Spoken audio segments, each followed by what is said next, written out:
Maavaraks loetakse maapõues leiduvat orgaanilist või mineraalainet, mida on võimalik tasuvalt kasutada. Kuna tasuvus on seotud olemasolevate teadmistega, on maavara mõiste koos teaduse ja tehnika arenguga muutuv. Maavarasid liigitatakse kasutusotstarbe ja koostise järgi põlevateks, metallilisteks maavaradeks ehk maakideks ja mittemetallilisteks maavaradeks.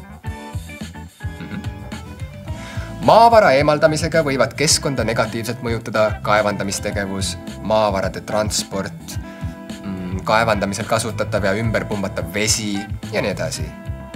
Eesti ei ole võrreldes paljude teiste maadega maavarade poolest eriti rikas. On aineid, mida võiks maavarana kasutada, kuid neid ei ole piisaval hulgal, et nende kasutamine oleks majanduslikult tasuv. Ja peamiselt tegeletakse meil põlevkivi kaevandamisega.